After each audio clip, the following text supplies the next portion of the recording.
High, আবার একটা নতুন ভিডিও নিয়ে চলে এসেছি। বাজারে যাচ্ছিলাম, সবজি সব শেষ হয়ে গেছিলো। একা একা তো যাই না, ওর যেদিনকে ডিউটি অফ থাকে সেদিনই যাই দুজন মিলে। তো আমারও একটু বেরোনো হয়। অ্যাকচুয়ালি এখানে কোথাও আমি যাই না একা একা। প্রথমত আমি এখানে পুরোপুরি নতুন। আমার এখানে বেশি দিন হয়নি আমি এসছি, এখানে কিছুই চিনি না। এখানে রাস্তাগুলোতে কোনো রোড লাইট নেই, যার কারণ একটু সন্ধে হয়ে গেলে পুরোটাই অন্ধকার হয়ে যায়। এত ভয় লাগে, তার কারণ আমি এখানে এটা মানে প্রথম দেখলাম যে রোড লাইট নেই। আমাদের ওখানে আমি ছোট থেকে বড় হয়েছি, কোনো দিনও দেখিনি যে লোডশেডিং হয় চলে আসে, কিন্তু এরকম রোড লাইট নেই এরকম আমি দেখিনি। আর চারিদিকে জল হয়ে গেছে, মানে রাস্তায় বেরোতেই ভয় লাগছে। রাস্তা দিয়ে বাইকের সামনে দিয়ে সাপ চলে যাচ্ছে, ব্যাঙ তো ছেড়েই দাও। হ্যাঁ, শুধু মানে এরকম রাস্তার পরিস্থিতি, আমরা যেতে যেতেও বৃষ্টি চলে আসছে। আর এবছর যা বৃষ্টি হচ্ছে, কার কোথায় এরকম বৃষ্টি হচ্ছে বলবে, এখানে তো খুবই বৃষ্টি হচ্ছে। আমরা বেরিয়েছিলাম একটু ঘুরতে যাব বলে, কিন্তু আমরা যেতে পারিনি। তার কারণ হচ্ছে এত বৃষ্টি চলে এসেছিলো, আমরা ঘুরিয়ে নিয়ে আবার বাজারের দিকেই চলে যাচ্ছিলাম, যে বাজার করে তারপরে আবার বাড়ি ফিরবো। তাও রাস্তার মধ্যে বৃষ্টি চলে এসছে, কতটা ক্যামেরায় ধরা পড়ছে জানি না। আমরা ভিজে গেছিলাম, দেখো আমার চুল জামা মোটামুটি ভিজে গেছিলো। তারপর ভাবলাম যে না, অনেকক্ষণ ধরে দাঁড়িয়ে আছি, যাই চলেই যাই বাজারে, আর কতক্ষণ ওয়েট করব। বেরিয়েছিলাম বাজারে যাব বলে, পুরোটাই তো আমার চুল টুল ভিজে গেছে। আমার বেশ ভালো লাগছিল, মজাই লাগছিল, যদিও অনেক দিন পর এরকম বৃষ্টিতে ভিজছি। কিন্তু অদ্ভুত ব্যাপার, ওইদিকে বৃষ্টি হচ্ছে, বাজারের সাইডে কোনো বৃষ্টিই হয়নি, পুরো শুকনো রাস্তা। আর রবিবার ছিল তো বাজারের এই জায়গাটা না খুব জ্যাম হয়, এত লোক আসে সব বাজার করতে।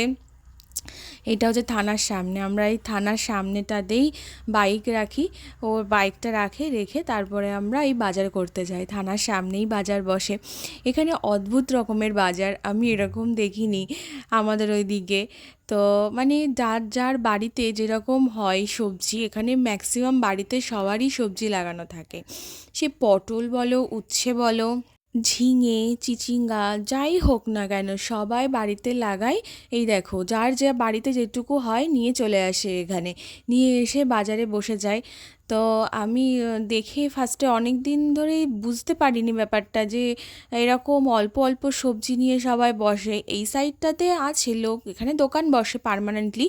আর রবিবার আর বৃহস্পতিবার ওই পেছনের দিকটাতে না এরকম হয়, যে যার বাড়িতে যেটুকু পারে নিয়ে চলে আসে, নিয়ে এসে বিক্রি করে।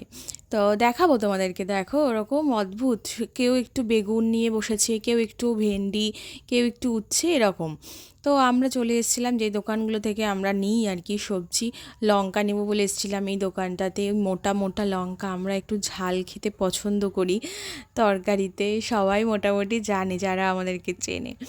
তো এই যে দেখো, এই যে ওনার এইটুকুই বেগুন, হ্যাঁ বেগুনটা নিয়েই বসেছে। ওই সাইডে আরেকজন আছে শুধু উচ্ছে নিয়েই বসেছে অল্প করে, এরকমই। তো বেগুন নিয়েছিলাম অল্প করে। আর এই যে থানার সামনে এই গাছটা, মানে কি অদ্ভুত রকমের গন্ধ এই গাছটা, ছাতিম ফুল বলে এটাকে, আমার তো একদমই ভালো লাগে না গন্ধ। কার কার ভালো লাগে আর কার কার ভালো লাগে না বলবে, হ্যাঁ আমার পছন্দ না। যাই হোক, এবার বাজার করে নিয়ে আমরা ফিরবো। তখন ভাবছিলাম যে বৃষ্টি চলে আসবে, অল্প অল্প গুড়ি গুড়ি বৃষ্টিও পড়ছিল, একটু ফল নেওয়ার বাকি ছিল। এই ফলটা নিতে চলে এসেছিলাম। আমরা যে দোকান থেকে ফল নিই ভালো, মোটামুটি এখানের ফলগুলো খুব একটা যে ফ্রেশ সেটা নয়, আর দামও খুব বেশি আমাদের ওদিক থেকে হবে। এই তো মানে ওই দিক থেকেই তো এখানে নাকি ফল নিয়ে আসে। তারপর এই হয়ে গেছে, হয়ে যাওয়ার পর আমরা বেরিয়ে পড়লাম। এই যে রাস্তা দেখো, যেটা বলছিলাম কোনো রোড লাইট নেই, পুরোটাই অন্ধকার রাস্তা। এখানে আমি একা একা বেরোতে পারবো বলো? আমি কোনো দিনও এরকম রাস্তায় অভ্যস্ত নই, যার কারণ আমি ওর সাথেই বেরোই আর ওর সাথেই বাড়ি চলে আসি। এই দেখো আমাকে দেখতেই পাচ্ছ না, এত অন্ধকার। টাটা, আবার একটা পরের ভিডিওতে দেখা হবে।